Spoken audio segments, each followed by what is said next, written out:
Iya, aduh. Apa kabar adik-adik?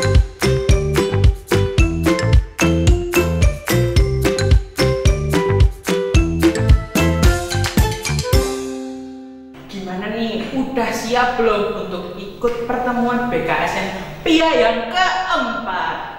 Ngomong-ngomong, di sini Mas Gilang kayaknya nggak sendiri. Kalau kemarin udah ada Mas Yoga, terus udah ada yang cantik-cantik itu loh, suster-suster dari PIJ dan FCH.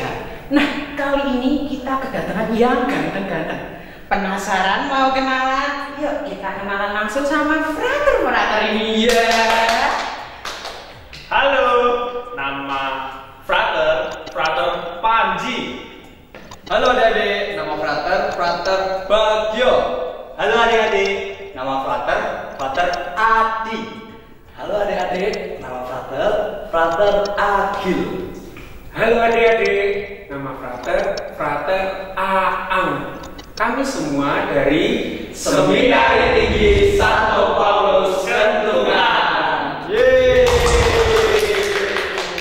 Nah, kalau udah ada yang ganteng-ganteng gini, kita berarti udah siap untuk mulai pertemuan BKSN keempat ini. Jadi jangan kemana-mana, jangan pindah channelnya, langsung tetap di sini aja duduk sama mama sama papahnya ya. Oke, kita lihat langsung.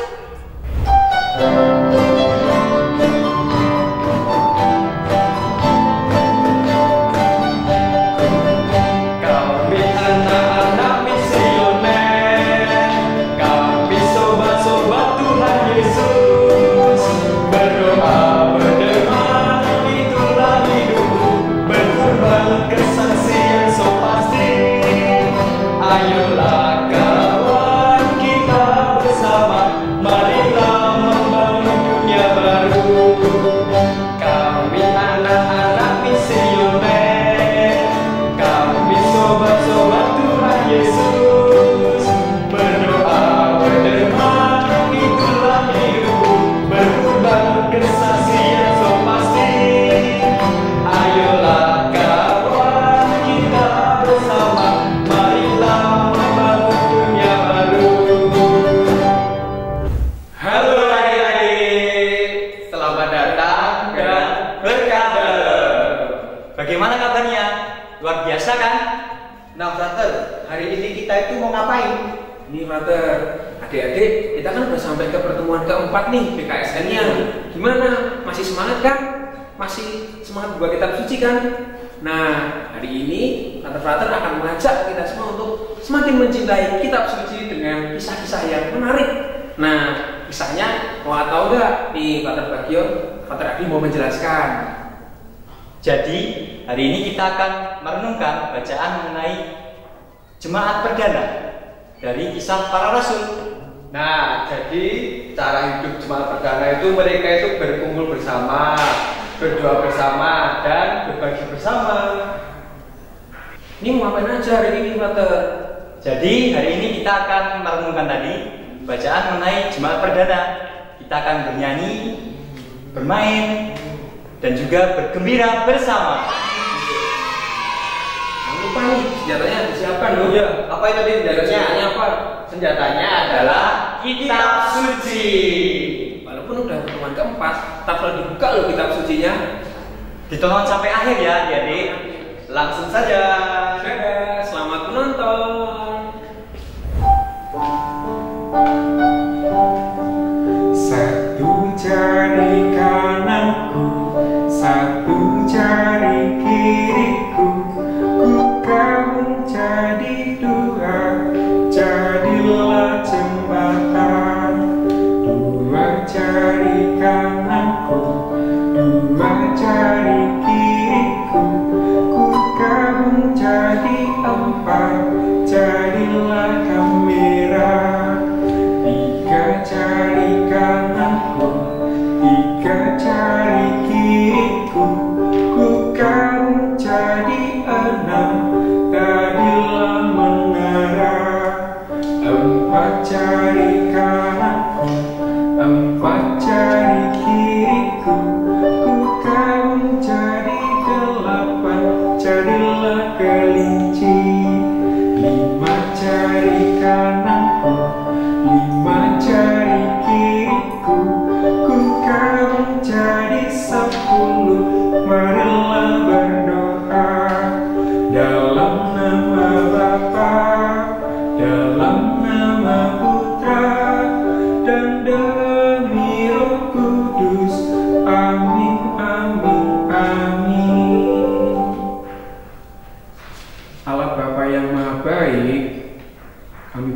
bersyukur atas berkat-Mu pada hari ini. Pada hari ini, kami anak-anak-Mu akan melaksanakan BKSN online. Kiranya Engkau memberkati ya Bapa, dari awal, pertengahan hingga akhir. Kiranya Engkau menganugerahi kami berkat agar kami senantiasa mencintai dan senantiasa dapat membaca kitab suci dengan baik. Amin. Dalam nama Bapa, Putra, dan Roh Kudus. Amin. Halo adik-adik, pada bagian ini Frater mengajak teman-teman untuk membaca kitab suci. Ayo, sekarang kitab sucinya disiapkan ya. Kita akan membaca bacaan mengenai jemaat perdana yang diambil dari Kisah Para Rasul bab 2 ayat 37 sampai dengan 47. Frater ulang lagi, kita akan membaca bacaan dari Kisah Para Rasul bab 2 ayat 37 sampai dengan 47. Dengarkan baik-baik ya teman-teman. Ketika mereka mendengar hal itu, hati mereka sangat terharu. Lalu mereka bertanya kepada Petrus dan rasul-rasul lain, apakah yang harus kami perbuat, saudara-saudara? Jawab Petrus kepada mereka, bertobatlah dan hendaklah kamu masing-masing memberi dirimu dibaptis dalam nama Yesus Kristus untuk pengampunan dosa. Maka kamu akan menerima karunia Roh Kudus. Sebab bagi kamulah janji itu, dan bagi anak-anakmu, dan bagi orang yang masih jauh, yaitu sebanyak yang akan dipanggil oleh Tuhan Allah kita. Dan dengan banyak perkataan lain lagi, ia memberi suatu kesaksian yang sungguh-sungguh. Dan ia mengecam dan menasihati mereka, katanya, berilah dirimu diselamatkan dari angkatan yang jahat ini. Orang-orang yang menerima perkataannya itu memberi diri dibaptis, dan pada hari itu jumlah mereka bertambah kira-kira 3.000 jiwa. Mereka bertekun dalam pengajaran rasul-rasul dan dalam persekutuan, dan mereka selalu berkumpul untuk memecah roti dan berdoa. Maka ketakutanlah mereka semua, sedang rasul-rasul itu mengadakan banyak mukjizat dan tanda. Dan semua orang yang telah menjadi percaya tetap bersatu, dan segala kepunyaan mereka adalah kepunyaan bersama. Dan selalu ada dari mereka yang menjual harta miliknya, lalu membagi-bagikannya kepada semua orang sesuai dengan keperluannya masing-masing. Dengan bertekun dan dengan sehati, mereka berkumpul tiap hari dalam bait Allah. Mereka memecah-mecahkan roti di dalam rumah masing-masing secara bergilir, dan makan bersama-sama dengan gembira dan dengan tulus hati. Dan mereka disukai oleh semua orang. Tiap-tiap hari Tuhan selalu menambah jumlah mereka dengan orang yang diselamatkan. Demikianlah sabda Tuhan. Syukur kepada Allah. Oh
itu teman-teman, cerita mengenai jemaat perdana.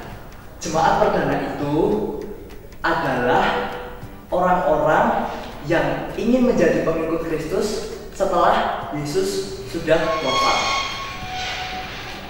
Jadi setelah kematian Yesus itu ada orang-orang yang sangat percaya dengan Kristus sendiri dan ingin memperoleh keselamatan. Salah satunya itu adalah Petrus yang sudah kita dengarkan di bacaan dari Kisah Para Rasul tadi. Nah, mereka itulah teman-teman yang dinamakan jemaat perdana. Mereka itu khas dan sangat unik. Namun ada beberapa syarat untuk masuk sebagai jemaat perdana. Ayo teman-teman, tahu nggak salah satu syaratnya apa? Ya benar, dibaptis. Mereka yang ingin masuk ke dalam kelompok jemaat perdana itu harus bertobat dan dibaptis seperti kita semua. Teman-teman udah pada baptis belum? Teman-teman masih ingat nggak dulu baptis itu seperti apa sih? Mau tahu baptis itu seperti apa? Kita lihat video yang satu ini. Syukur kepadamu Tuhan, sumber segala rahmat. Nah, gitu teman-teman. Itu adalah video orang yang dibaptis. Ketika dibaptis itu, seseorang dituangkan air oleh Romo sambil bilang, aku membaptis engkau dengan nama baptisnya teman-teman masing-masing. Aku membaptis engkau Yohanes, aku membaptis engkau Katarina, aku membaptis engkau Maria. Dalam nama Bapa, Putra, dan Roh Kudus, seperti yang teman-teman lihat di video tadi. Kemudian jemaat perdana itu memiliki ciri khas hidup yang sangat unik. Nah, Frater ingin membagikan 3 ciri khas hidup jemaat perdana yang unik. Yang pertama itu tadi diceritakan, segala kepunyaan mereka adalah kepunyaan bersama. Ciri khas yang satu ini ingin menunjukkan bahwa jemaat perdana itu hidup dalam sehati dan seperasaan, teman-teman. Nah, kira-kira kalau di zaman ini hidup sehati dan seperasaan itu seperti apa sih? Lah, Frater ingin teman-teman untuk melihat video yang satu ini.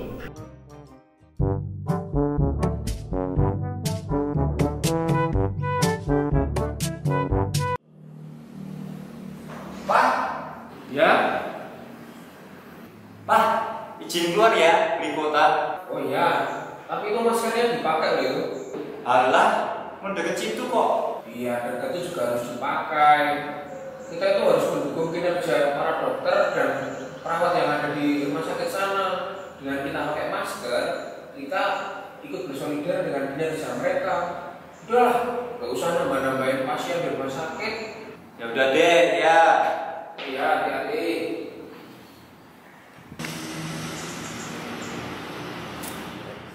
Nah, itu teman-teman, hidup sehati dan seperasaan. Jadi di masa pandemi ini dengan menggunakan masker itu sebenarnya kita sudah hidup sehati dan seperasaan dengan para dokter, para petugas kesehatan, pemerintah, dan lain sebagainya. Jadi teman-teman nggak boleh males ya kalau keluar pakai masker. Nggak boleh juga teman-teman maskernya tuker-tukeran sama teman-teman yang lain. Nanti ya kena virus teman-teman yang lain kalau ada virusnya. Oke teman-teman, kalau keluar harus pakai masker ya sebagai bentuk rasa sehati dan seperasaan. Ciri khas yang unik dari jemaat perdana yang kedua itu adalah mereka itu membagi-bagikan kepada semua orang sesuai dengan keperluan masing-masing. Kalau di masa pandemi ini, kira-kira apa ya yang bisa kita perbuat untuk membagi-bagikan sesuai dengan keperluan masing-masing apa yang sudah kita punya? Nah, Frater ingin teman-teman, adik-adik semua melihat video yang satu ini lagi.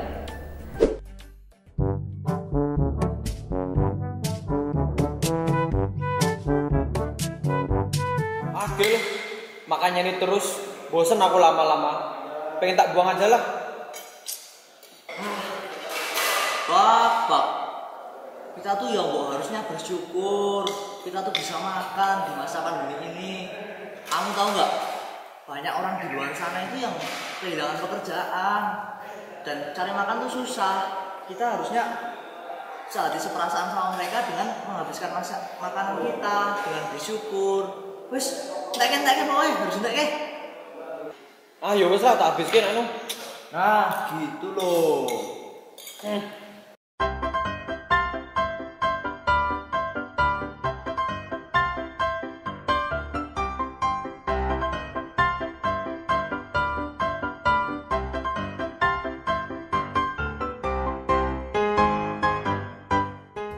Nah, itu tadi salah satu contoh gimana kita bisa berbagi.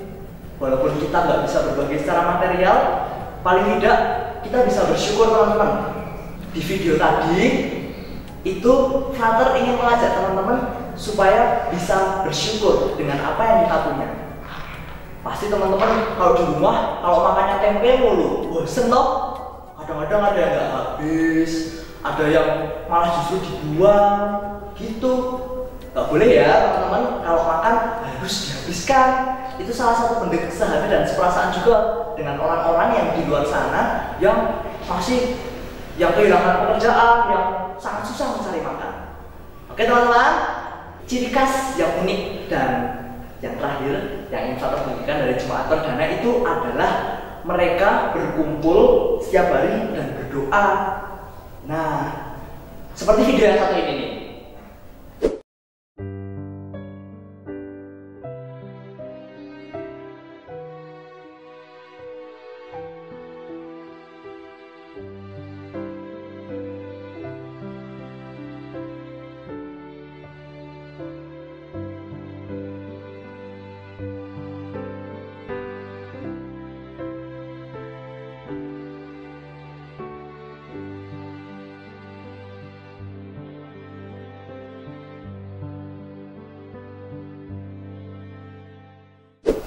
Itu teman-teman, kira-kira Frater ingin mengajak teman-teman semua supaya kita dapat memaknai tindakan-tindakan baik kita tadi menggunakan masker, tindakan-tindakan baik kita tadi bersyukur dengan tidak membuang-buang makanan, itu dengan berdoa, dengan bersyukur, dengan membangun relasi yang baik dengan Tuhan dengan berdoa. Jadi teman-teman, jadi kalau kita bangun pagi ya harus berdoa, kalau kita menutup hari harus berdoa, sebelum makan harus berdoa, sesudah makan harus berdoa, sesuai dengan cara hidup Jemaat Perdana. Sebab kita semua itu sebenarnya juga adalah orang-orang yang mewarisi atau melanjutkan cara hidup Jemaat Perdana tadi. Begitu teman-teman, permenungan yang ingin Frater bagikan kepada teman-teman semua. Terima kasih.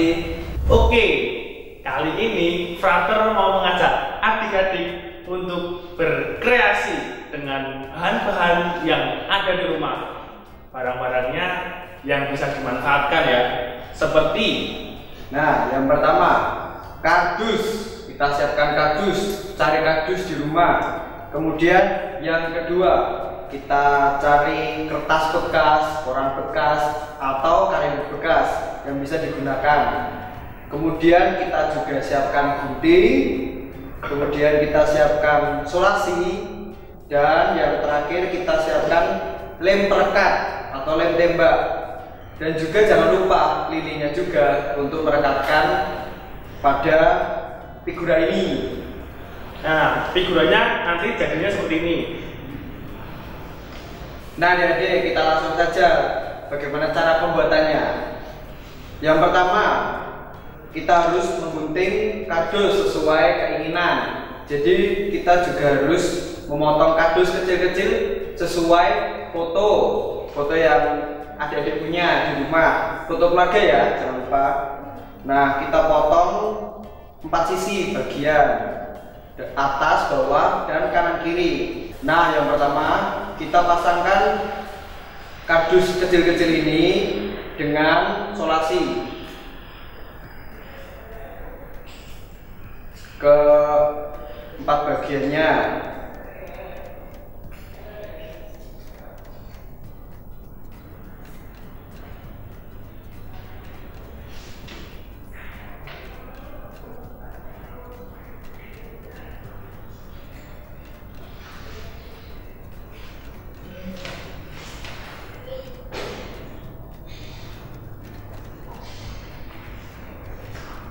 Nah, pemasangannya jangan sampai copot ya adik-adik.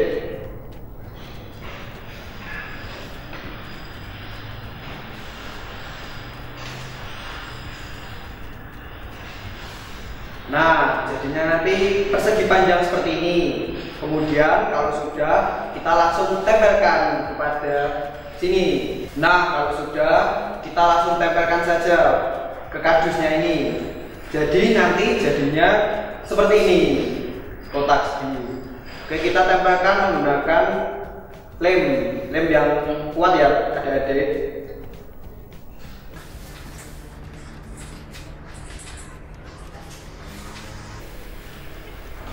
Menggunakan lem ungu juga bisa.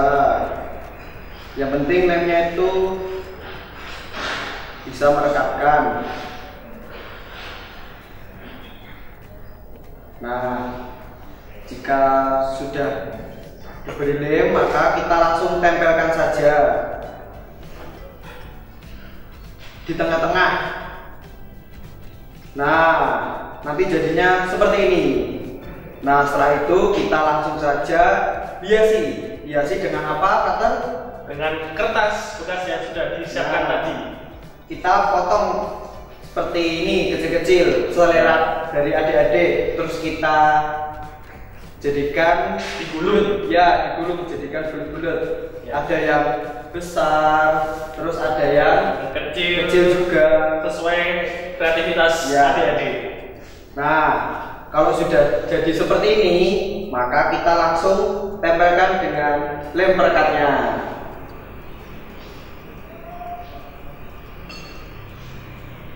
Kita nanti akan ditempelkan di sini. Kertas-kertas bekasnya tadi direkatkan.